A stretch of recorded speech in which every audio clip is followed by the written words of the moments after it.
देवी के पुनः आविर्भाव संबंधी प्रश्नोत्तर।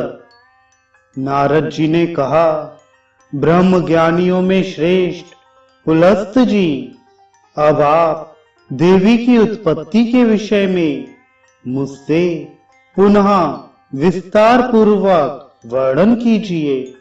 उसे सुनने की मेरी बड़ी अभिलाषा है। पुलस्त जी बोले, मुनि जी सुनिए, मैं पुनः लोक कल्याण की इच्छा से शुंभ नामक असुर के वध के लिए देवी की जो पुनः उत्पत्ति हुई उसका वर्णन करता हूँ।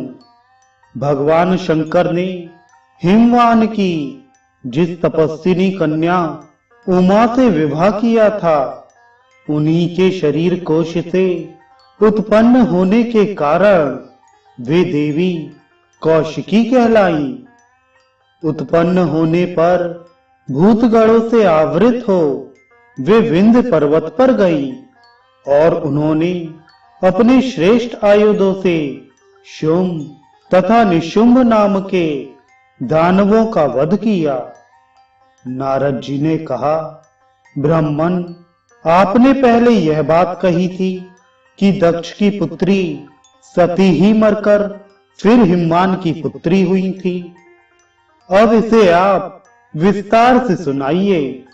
पार्वती के शरीर कोश से जिस प्रकार वे कौशिकी प्रकट हुई और फिर उन्होंने शुंभ तथा निशुंभ नाम के बड़े असुरों का जैसे वध किया था, इन सभी बातों को विस्तार से कहिए।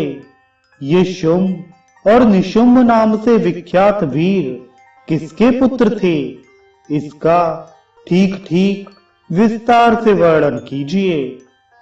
पुलस्त जी बोले, मुने, अच्छा, अब मैं फिर आपसे पार्वती की उत्पत्ति के विषय में वर्णन कर रहा हूँ।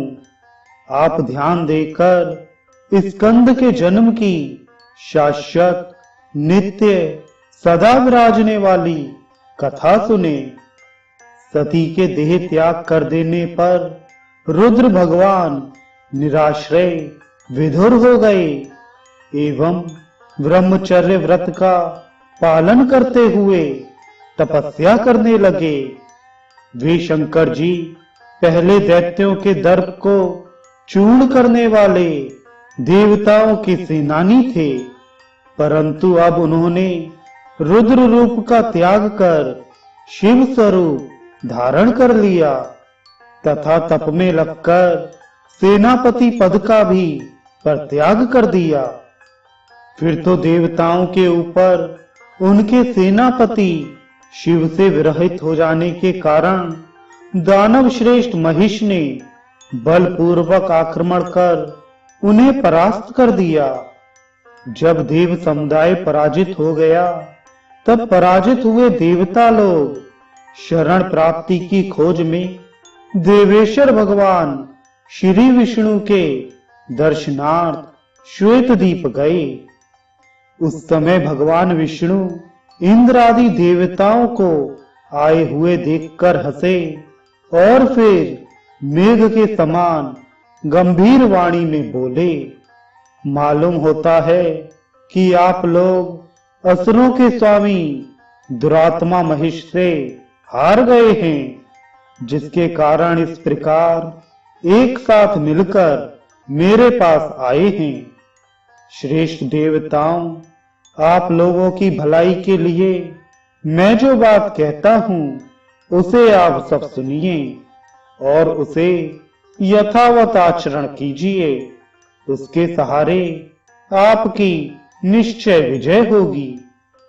देवगण, जो ये अग्निश्वात नाम से प्रसिद्ध दिव्य पितर हैं, उनकी मेना नाम की एक मानसी कन्या है।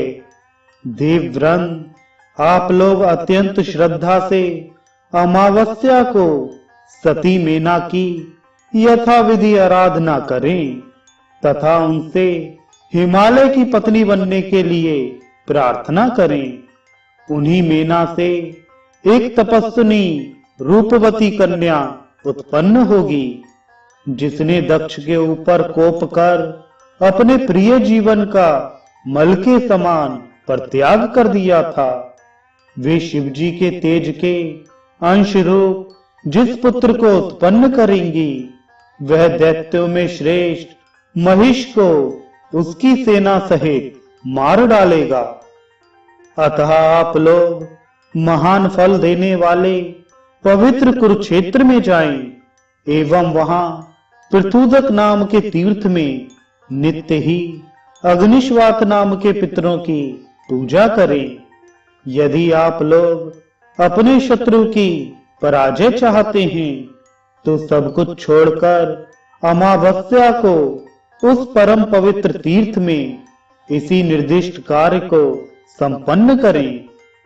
पुलस्त जी बोले, भगवान विष्णु के ऐसा कहने पर इंद्र आदि देवताओं ने हाथ जोड़कर उन परमात्मा से इस प्रकार पूछा।